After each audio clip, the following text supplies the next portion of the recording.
A tempestade solar que acontece agora no dia 12 de agosto ontem, ela chega no nível G5. A gente abriu aqui uma live para acompanhar ali em tempo real o que estava acontecendo com essa tempestade solar. Na live estava mostrando aqui chegando em 8.667, depois continuou 8.667 e aí foi caindo. Só que esses dados, eles vão saindo, eles vão sendo corrigidos. Existem diferenças sutis ali que vão acontecendo e eles vão sendo melhorados conforme vai passando o tempo. E, de fato, eu tava aqui do nada e eu tava com a página aberta aqui e ele atualizou e, de repente, me mostra isso. Então, breaking news total para vocês, porque sim, pessoal, a tempestade solar, que era esperada como G2, na verdade, caso acontecesse, porque eram múltiplos impactos, vários tiros de bazuca que o Sol estava ejetando, que estava mirando na Terra alguns, outros não tão mirados assim, todos eles, na verdade, não teve nenhum tiro de bazuca absurdo, assim, nossa, esse vai dar um impacto absurdo aqui no nosso planeta. Não teve um em específico. Então eram vários, e aí a NASA e a NOAA fizeram uma projeção e falaram, ó, a gente deve ter então uma tempestade solar de nível G2. Então fica o alerta para a tempestade solar de nível G2 para os próximos dias, valendo aí até os dias 12, 13 de agosto mais ou menos. De fato, a gente tem tempestade solar, só que ela não chega a G2, ela chega a G4 de forma completamente inesperada, e agora com os dados revisados, isso que vocês estão vendo, olha aqui, ó, 9, tá? KP9, quando chega aqui nessa perturbação no nosso campo magnético de 9, é uma tempestade solar extrema, uma tempestade solar de nível G5, lembrando que vai de G1 fraco, né? Aí vai indo G2, G3, G3 já é forte, G4 é severa, que é o que a gente achava que tinha sido, e G5 é extrema. Sim, a gente teve um pico de tempestade solar extrema. Richard, o que está acontecendo? Devemos correr para as montanhas? Se liga nisso, pessoal. Aqui a gente tem o que estava chegando desse vento solar, desse material solar, né, desse tiro de bazuca do Sol. A gente consegue ter uma ideia do que está chegando nos próximos minutos, porque a gente tem um observatório chamado ACE, e aí ele consegue pegar isso. Ele está num ponto de Lagrange ali entre o Sol e a Terra, então chega primeiro nele, depois em seguida chega aqui na Terra. E aí a gente percebe que estava com o componente BZ, o campo magnético interplanetário, com o polo norte do Sol magnético apontando para sul e o polo sul magnético do Sol apontando para norte aqui da Terra. Ou seja, aquele abraço perfeito é toda essa injeção de partículas carregadas, de material solar, de eletromagnetismo sendo injetado no nosso planeta. E aqui a gente consegue perceber o momento, foi das 14h30 às 15 horas, ou seja, das 11h30 ao meio-dia aqui no Brasil, né, pelo horário de Brasília, bem com o Sol a pino mesmo, é quando estava acontecendo esse pico dessa tempestade solar, e aqui a gente consegue perceber que então a gente vai um pouquinho antes, mais ou menos 1 hora antes, então foi mais ou menos nesse ponto aqui pelo horário, quando está acontecendo, né? Esse fluxo de material, ele chega aqui um pouquinho depois na Terra, então foi mais ou menos nesse ponto aqui que a gente teve esse pico de tempestade solar que chegou no nível G5, ou seja, extrema, tá? Componente BZ, ou seja, aquele polo norte do Sol se conectando com o polo sul magnético da Terra, polo sul magnético do Sol com o polo norte magnético da Terra, o abraço perfeito, tá? Só que vale destacar que a gente tem aqui um golpe que não foi absurdo, mais uma vez eu repito, ele não foi absurdo, e a gente chega no nível G5. A gente tem aqui a anomalia magnética do Atlântico Sul, eu já vou mostrar para vocês como que foi o impacto aqui no nosso campo magnético, em cima da anomalia magnética do Atlântico Sul, porque sim, aqui no Brasil a gente tem um campo magnético muito mais fraco, então os efeitos são mais intensos, tá?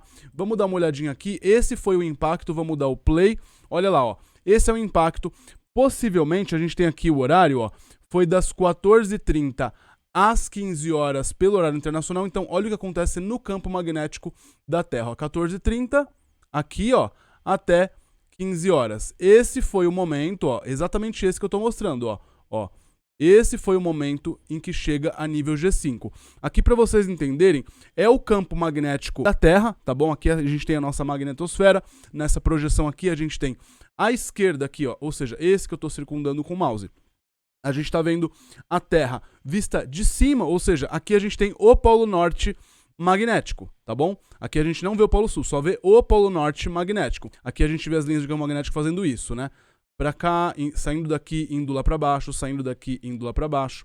A gente está vendo numa visão superior. Já aqui, não. Aqui a gente está vendo o polo norte magnético aqui em cima e polo sul magnético aqui embaixo. Então aqui sim, a gente vê as linhas fazendo mais ou menos isso, né? Saindo do polo norte, percorrendo por aqui e indo para o polo sul. Aqui esse achatado, porque é o impacto que está acontecendo, né, do vento solar e ainda mais, né, da tempestade solar. E aqui vamos dar o play mais uma vez. Esse é o momento em que chega a G5, até aqui, mais ou menos, tá?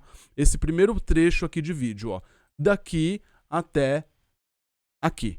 Pronto. Depois disso, continua como G4 por mais algum tempo. E aqui é interessante destacar uma coisa. Esse material azul aqui, ó, é o que está viajando. Aqui a gente tem o Sol. Para esse lado aqui está o Sol, aqui está a Terra, aqui está o Sol, aqui está a Terra. Então esse fluxo está varando aqui, digamos assim, né? Está passando pela Terra, passando pelo campo magnético do nosso planeta. Só que esse azul é o que está vindo de volta. Ou seja, é o que se choca aqui com a nossa magnetosfera, tá bom?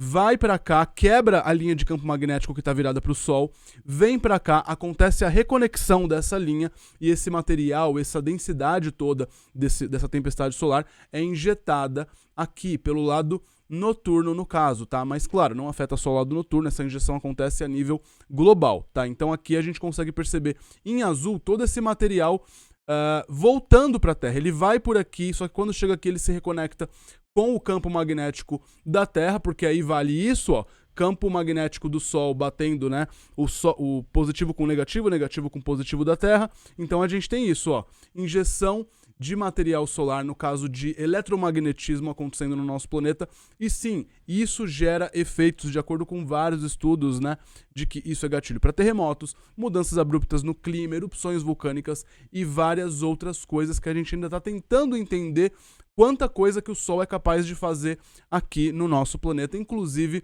na vida mesmo. Animais migratórios sofrem com isso porque as linhas de campo magnético ficam bestas, né? Ficam bobas ali dançando, e aí com isso baleias podem encalhar. Inclusive tem um estudo que em breve eu vou trazer aqui para vocês que falam justamente sobre isso. E geralmente quando a gente tem tempestades solares fortes, a gente tem mais chance de ter baleias encalhadas nas praias ao redor do planeta, tá? Isso que vocês estão vendo é o que aconteceu de eletricidade nessa tempestade solar que, como eu disse, chega no nível G5, no nível extremo. Isso que vocês estão vendo é o campo geoelétrico lá na América do Norte, tá bom? Aqui no Brasil, infelizmente, a gente não consegue medir essa energia estática, né? Essa eletricidade que passa abaixo dos nossos pés, que está no solo mesmo. Na verdade, não só no Brasil, mas em nenhum lugar do mundo se mede isso, somente mesmo lá na América do Norte, Estados Unidos e Canadá. E isso que vocês estão vendo é o que aconteceu, ó, durante essa tempestade solar que chega a nível G5. O momento em que chega no pico de G5, ó, foi daqui, ó, 14h30 até mais ou menos aqui, ó, às 15 horas aqui, ó. Mais ou menos aqui, tá bom? Esse foi o momento em que chega a nível G5. Pode ser que depois eles também revisem os dados, pode ser que isso fique muito mais vermelho. E aqui é meio óbvio, né? Em vermelho, quanto mais quente é a cor, maior é essa carga induzida, né? Essa corrente elétrica induzida que está passando abaixo dos nossos pés. Richard, então quer dizer que no Brasil também aconteceu alguma coisa parecida com isso? Com certeza, até porque aqui a gente tem a anomalia magnética do Atlântico Sul, então a gente tem um campo magnético muito mais enfraquecido. E tem pontos aqui, pessoal, dessa simulação, que fica absurdamente vermelho alguns pontos aqui, ou seja, é onde está tendo mais corrente induzida, mais corrente elétrica passando abaixo dos pés. Ali no caso aqui a gente vê o gráfico para os americanos, para os canadenses, mas isso acontece a nível global. A diferença é que a gente não tem essa medição a nível global. Olha esse pico que a gente tem aqui para vocês terem uma ideia. Sim, teve muita corrente elétrica. Só não ganha daquela tempestade solar extrema de nível G5 que aconteceu em 10 e 11 de maio agora de 2024, porque foi ainda mais intenso por lá, tá? Quando aconteceu lá em maio foi mais intenso, até porque a G5 ela passou o KP9, ela estourou, né? Então foi muito forte mesmo. E isso que vocês estão vendo é o campo magnético da Terra, a força do campo magnético ao redor do nosso globo, e aqui a anomalia magnética do Atlântico Sul. Então aqui a gente já tem um campo magnético muito mais fraco. Então, claro, os efeitos aqui também são maiores se a gente for comparar com outros lugares do mundo. Claro, não nos polos, porque os polos magnéticos são bem mais fracos, e outra coisa, né? Não só é onde saem as linhas e onde entram as linhas de campo magnético da Terra. Então por ali entra muita partícula, não é à toa que a gente tem as auroras boreais e austrais, né? Auroras boreais no polo norte magnético e auroras austrais no polo sul magnético. E isso que vocês estão vendo é o impacto que acontece em cima da anomalia magnética do Atlântico Sul. Aqui é o magnetômetro de Vassouras, no Brasil, registrando isso, e ele está justamente aonde? Justamente aqui, ó, nesse pontinho, que é onde a gente tem o ápice ali, né, da fraqueza do campo magnético da Terra. Para a gente ter uma base, se a gente for pegar aqui, por exemplo, aqui, ó, Oriente Médio, um exemplo, tá? Aqui a gente tem um campo magnético que tem uma força que é medida em nanoteslas de 42 mil, próximo dos 50 mil nanoteslas, mais ou menos isso. E aqui na anomalia magnética do Atlântico Sul, lembra bem, né? Ó, aqui na faixa de 40 a 50 mil nanoteslas. Aqui na anomalia a gente tem numa média aí de 20 mil, às vezes vai para 22 mil, 24 mil, às vezes cai para 16 mil nanotesla. Então gira em torno de 20 mil nanoteslas, ou seja, chega a ser mais ou menos 1/3 da força do campo magnético que a gente tem ao redor do planeta em outros pontos que o campo magnético é normal, né? Que ele é mais forte. Isso possivelmente está acontecendo. Essa anomalia magnética, inclusive, ela tem aumentado a anomalia, ou seja, o campo magnético tem ficado mais fraco de uns anos para cá. Isso porque o campo magnético como um todo, ele está mudando bastante. A gente possivelmente está passando por uma grande excursão ou inversão, tá? É um dos dois. Ou inversão dos polos magnéticos da Terra, ou uma grande excursão magnética, porque o polo norte magnético está viajando de uma forma absurda. Se ele continuar dessa forma, nos próximos anos ele pode estar num ponto completamente diferente do polo norte geográfico de fato, porque por enquanto ele ainda está muito próximo do polo norte geográfico. Se continuar assim, dentro de alguns anos a gente pode ter o polo norte magnético em algum lugar da Rússia, da China ou quem sabe até mesmo da Índia, tá? E o polo sul magnético, a mesma coisa. Já falamos sobre isso, para quem não viu, vou deixar esse vídeo no card aqui. Mas vamos lá, né? O impacto na anomalia magnética do Atlântico Sul. Se liga nisso, ó. Eu peguei desde o dia 1º de agosto até hoje, né, 13 de agosto, e isso que vocês estão vendo é a oscilação normal, né, da força do campo magnético aqui na anomalia do Atlântico Sul. Então gira ali em torno de 15.900, 16 mil e alguma coisa, 16.100, né, nanoteslas. E aqui a gente tem oscilação normal do dia e noite. Aqui a gente já teve uma tempestade solar. Repara como fica bugado aqui o campo magnético, tem um impacto forte aqui. E aí a gente tem outros dias normais até que bang, se liga nisso. Esse foi o efeito durante essa tempestade solar que a gente achava que tinha sido G4, que já estava assustando por ter sido G4, mas que agora a gente descobre que foi de nível G5, tá? E isso que vocês estão vendo é o impacto lá no campo magnético em Kanoya, no Japão.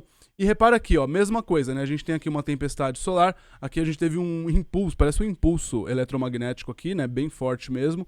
E aqui a gente tem a variação normal, e aí de repente, bang, olha aqui, ó. Olha aqui, ó. Essa foi a tempestade solar que acontece agora, ontem, 12 de agosto de 2024. Richard, o que está acontecendo? Devemos correr para as montanhas.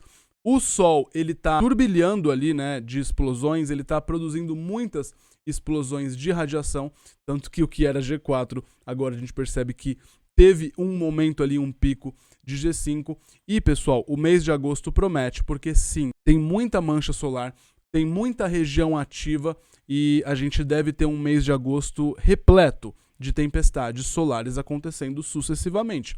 Como eu sempre digo, né, isso é gatilho para terremotos, erupções vulcânicas e coisas desse tipo, como mudanças abruptas no clima também, tá?